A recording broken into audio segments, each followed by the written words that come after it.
In the previous class, we have written the definition of the random variable. Random variable is a function whose domain is the sample space and its range is subset of the real values, a set of the real numbers. We are writing it as x of Si.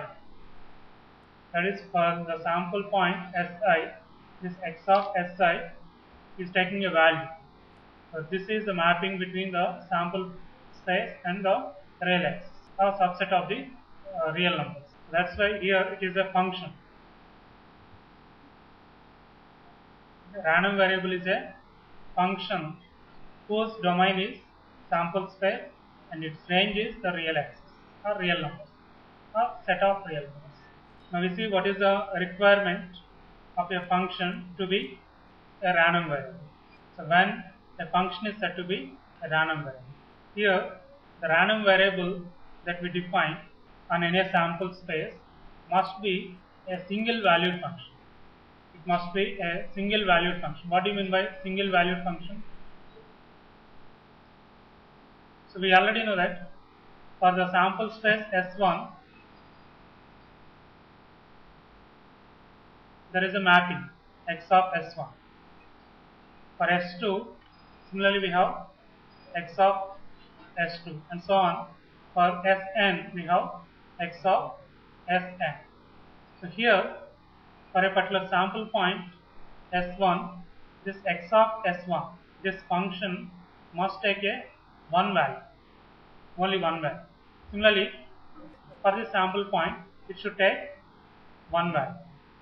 For one sample point, there is one value of the function. That is, it must be a single valued function.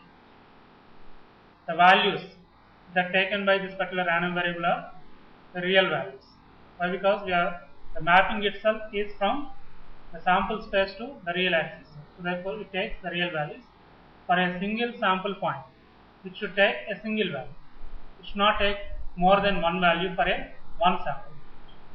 See, the random variable can take more number of values, more than one value, but for a particular sample point, it should assign to a single value, not more than one. That is the one condition for the validity of a random variable. And another condition is, this is one thing, another one is the probability of the random variable, that is x equivalent to plus infinity, and the probability of x equivalent to minus infinity must be 0. So these two conditions should be satisfied by the random variable. Random variable must be a single valued function, and the probability of the random variable that takes a value plus infinity and minus infinity should be 0. And we should be able to define the event x less than or equivalent to x. So we have the random variable x, and this small x indicates the value that taken by the random variable. Then on the sample space on which we define the random variable, we should be able to define an event. This must be one event. Of course, we can define different events, but one such event must be like this. So these are the two conditions to be satisfied by the random variable. Then the random variable is said to be a valid random variable. Is it clear to you? See here, I have written two conditions, that is the probability of x equivalent to plus infinity and the probability of x equivalent to minus infinity is 0. It doesn't mean that the small x cannot take the value plus infinity or minus infinity. The small x may take either plus infinity or minus infinity, but the probability of x equivalent to plus infinity, probability of x equivalent to minus infinity should be 0. It may take the value, but the probability of taking that particular value must be. Now let us see the difference between a discrete random variable and a continuous random variable. Take the sample space of tossing a coin twice. In the previous example, we have 4 possible outcomes, and the random variable that we define. Let us assume this random variable is taking the number of heads. Then x takes values 0, 1, or the random variable is taking a discrete set of values, or otherwise the random variable is taking finite number of values. Is it? How many values it took? 0, 1, 2. That is, any one value can be assigned to the random variable. It depends on the outcome of the random experiment that we perform. Therefore, the random variable is said to be a discrete random variable. The random variable takes finite number of values like x1, x2, so on, xn. Only finite number of values. Then the random variable is said to be a discrete random variable. Otherwise, the random variable can be defined on a discrete sample space, and that random variable is a discrete random variable. See, what is the sample space here? What type of sample space is this? It's a discrete sample space. So therefore, the random variable that defined on the discrete sample space is also called as a discrete random variable. And one more thing here, just now I told that we can define the discrete random variable on the discrete sample space. Can we define a discrete random variable on a continuous sample space? So that is possible. On the continuous sample space also we can define the discrete random variable. The random variable is said to be discrete random variable if the random variable is taking a finite number of values. It can take any value from that finite set of values. That type of random variable is a discrete random variable. And the discrete random variable can be defined on either of the two sample spaces, that is, discrete sample space or continuous sample space. So here, this is an example of a discrete sample space, and we define a discrete random variable on the discrete sample space. Let us see how can we define a discrete random variable on the continuous sample space. So let us consider one sample space in which the sample space itself is the continuous sample space. So let us consider there is a wheel of chance. It's a wheel. This particular wheel is called the wheel of chance. I think you might have seen this wheel of chance in many TV programs. So they rotate the wheel and there is an arrow. Actually this arrow is fixed, but we can rotate the wheel, and some numbers are there on the wheel. Let us assume 1, 2, some 12 numbers. 1, 3, the last number is 12. And here, last number should be here.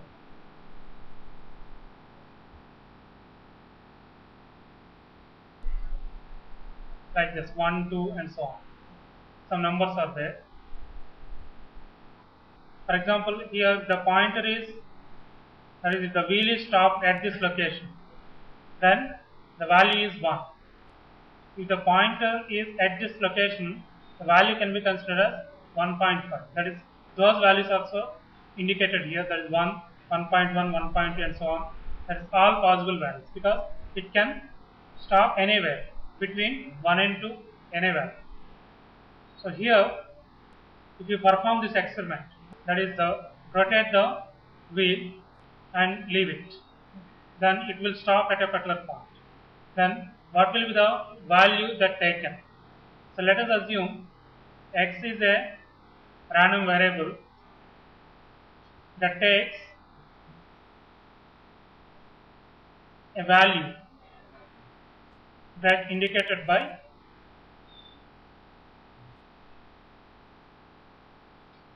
the pointer.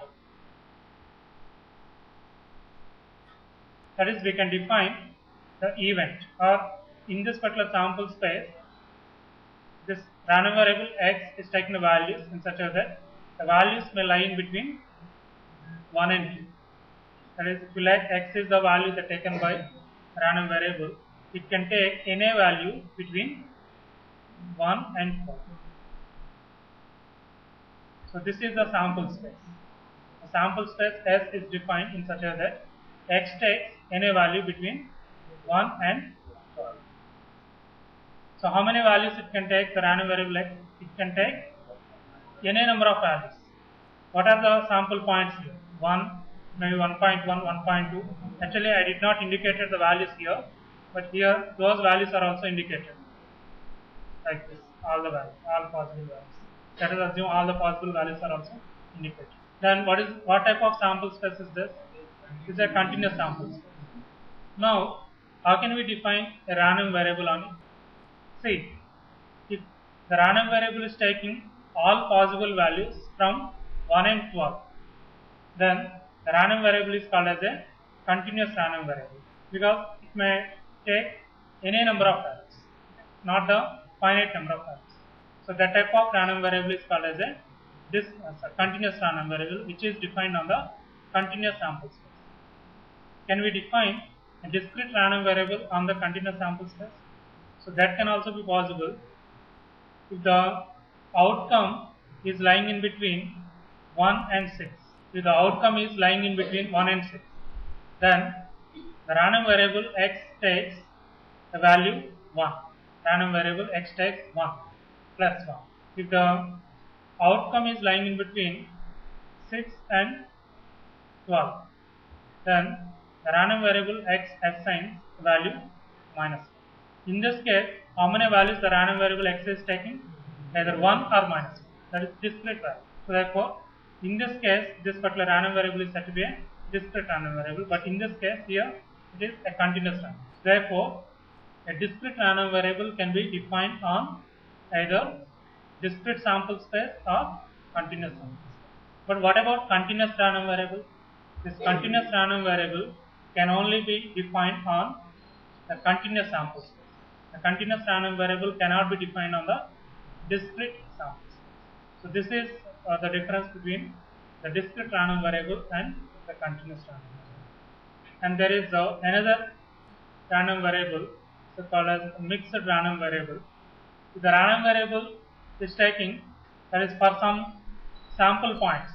Let us assume we have some sample points S1, S2, S3 and so on, Sn. For the sample points S1 to S3, it is taking continuous values, the values that are in the continuum. For the sample points S1 to S3, the random variable can take the values in a continuum. That is, can take any values or continuous values. But from S4 to Sn, it is taking the discrete values, a finite number of values. Then that type of random variable is called as a mixed random variable. You see the discrete random variable, it is taking only finite number of values, and the continuous random variable is taking infinite number of values or values that are in a continuum, like this. Uncountably infinite values. In the case of continuous random variable, X can take uncountably infinite number of values.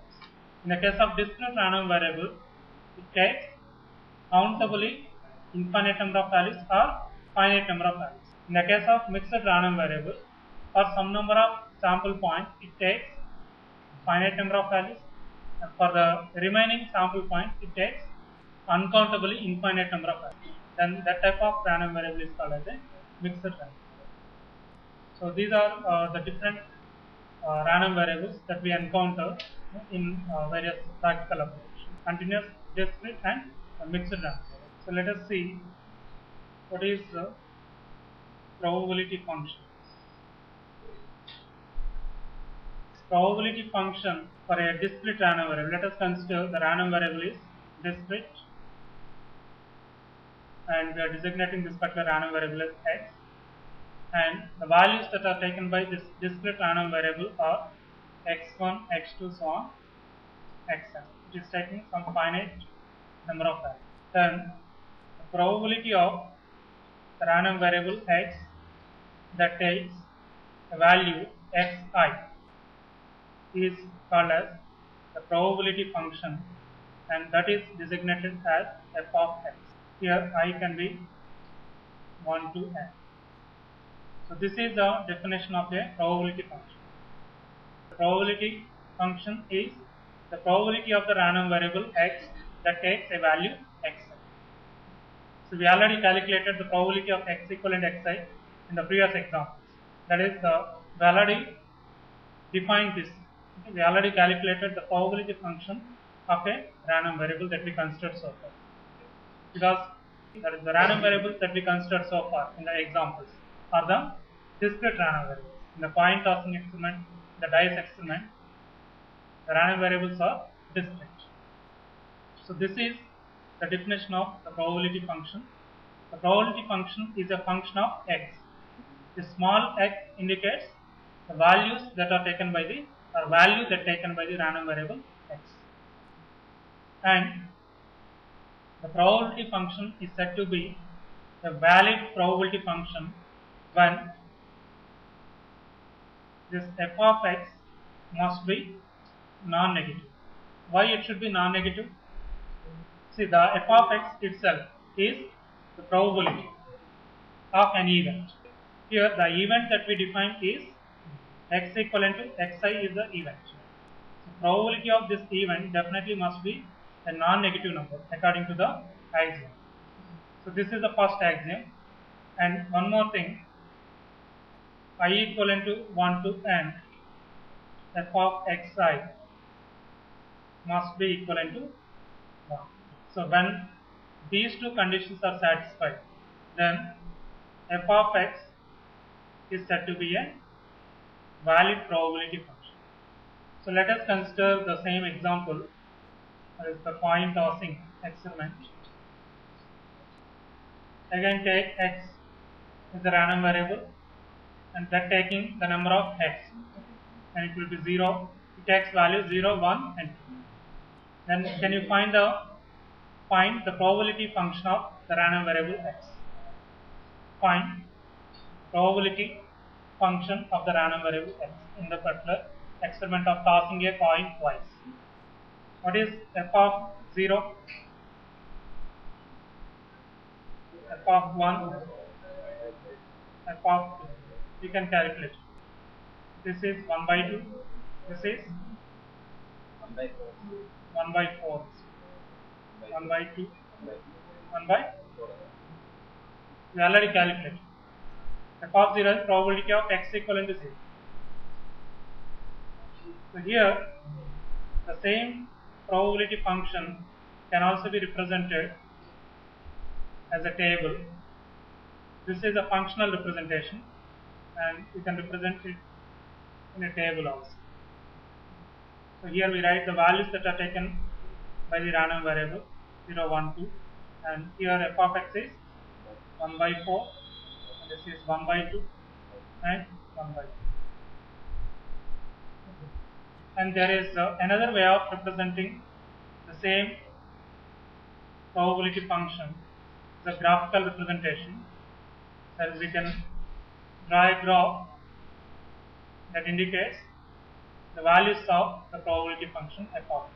Here the x is taking the value 0, 1 and 2. So we draw a vertical line whose strength is equivalent to 1 by 4. Here we draw another line. This strength is 1 by 2. Strength is again 1. So this is the representation of the probability function. This is the probability function which is represented as a function of x. Small x is the value that taken by the random variable. F of x is the probability function. So this representation is called as the histogram representation. Write down another example. Find the probability function of the random variable x that takes sum of numbers on the dice when 2 dice are thrown, and also give the histogram representation of the function. So now we see the cumulative distribution function, so which is also called as the CDF. cumulative distribution function of a discrete random variable. First we consider the definition for discrete random variable, and the same can be applicable to the continuous random variable. So let us consider x is a discrete random variable, and it may take any of these values x1 to xn. Then the CDF is denoted as, see, this notation is very important, you must follow this, is again the probability, which is equivalent to probability of the random variable x less than or equivalent to x. That is the probability of the random variable x that takes values less than or equivalent to x. The first x is the capital X and second x is the values that taken by the random variable. Actually, the event of our interest is x less than or equivalent to x. This is our event. In the previous topic, already mentioned, the x is a valid random variable. One condition is we should be able to define the event x less than or equivalent to x. So here, if this is an event of the sample size under consideration, then the probability of x less than or equivalent to x, this can also be written like this, probability of the event x less than or equivalent to x. But we follow this, both are same. So instead of using the two brackets, we can eliminate one. So this itself indicates it's an event. So this fx of x, see, the subscript is the capital X. The subscript indicates the random variable, and this x is the value that taken by the random variable. That is the difference. So this notation is, and the f is also capital F, not the small f. So this is the definition of the probability, cumulative distribution function, or CDF, of a discrete random variable. Here, the CDF can be calculated from the probability function for a discrete random variable. We see how can we do it. So let us assume x is a discrete random variable, and x1, x2, and so on, xn are the values that are taken by the random variable. Then we can define, or we can find the CDF, the cumulative distribution function, can be calculated from the probability function of the discrete random variable. We already know how to calculate the probability function. Once you know the probability function of a discrete random variable, we can also find the CDF is equivalent to 0 when this x is, that is, if the x is lying between minus infinity and x1, then fx of x is 0. Why? Because we define it as probability of x less than or equivalent to x. So definitely it will be 0 because the starting value is x1. So that starting value is not included. So definitely the probability will be 0. And next one is f of x1 in the interval x1 less than or equivalent to x less than, and this will be equivalent to f of x1 plus f of x2 for x2 less than or equivalent to x less than x. 0 f of x1 is f of x1 plus f of x2. So it will be continued like this, f of x1 plus f of x2 plus, what we are doing, we are accumulating the probabilities, is it? F of x1 is the probability of x equivalent x1. F of x2 is probability of x equivalent x2. Probability of x equivalent x2 is added to the probability of x equivalent x1, and so on. We are accumulating all these probabilities. That's why the name cumulative distribution function. F of xn for xn less than or equivalent to x less than. So if the probability function of the random variable is given, we can find the cumulative distribution function of the random variable from the probability function, okay, by using this relations. And from this it is very clear, this f of x, fx of x is lying in between 0 and 1. What will be the value of this? definitely this will be equivalent to 1. So therefore this is lying in between 0 and 1. That is, we can say that the CDF, why it is lying in between 0 and 1? It is the probability. The probability of x less than or equivalent x is a probability function. So definitely it is satisfy the x. And one more thing, this fx of x is greater than or equivalent to 0. This is a non-negative number. From the axioms we can say that it is a non-negative number and it is lying in between 0 and 1. Write down for the above example, find the CDF.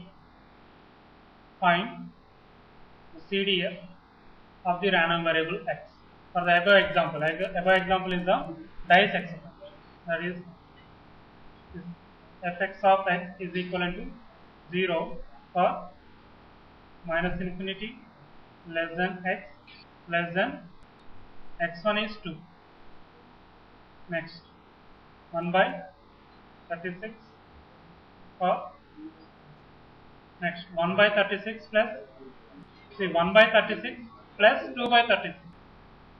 This is from and so on is equivalent to 1 for 12 less than or equivalent to minus infinity and plus infinity is not included. Obviously for infinity it will be 1, for minus infinity it will be. And let us plot the function. Let this is x, the values that are taken by the random variable, the fx of x. Let it be 0, 1, 4, like this. So it is very clear that up to 2 it is 0. And here onwards between 2 and 3 it is 1 by 36. Between 3 and 4 it is some other value, it is increased. Between 4 and 5 it is some other value. And finally it will be 1. That is at 12 it will be 1. At x equivalent to 12 it attains this value, maximum value is 1. Therefore the probability CDF, the cumulative distribution function, is lying in between 0 and 1. So from this what you observe, say for a discrete random variable, the CDF has a stair-step function. It is a stair-step function. And its value is lying in between 0 and 1. And one more thing, from this we can say that fx of x is non-decreasing function. It is a non-decreasing function. What do you mean by non-decreasing function? That is, it is increasing from 0 to 1. At no point, at no value of x it is decreasing. It is a non-decreasing function of x. You remember this, for a discrete random variable x, the CDF is a stair-step function, and normally whether the x is discrete or continuous, the CDF is a non-decreasing function. This value is 1 by 36 and you indicate all these values. It is 1 by 12. It is increasing and finally it is 1. We complete this diagram. So we see the remaining things in the next class. We study some important properties of the CDF.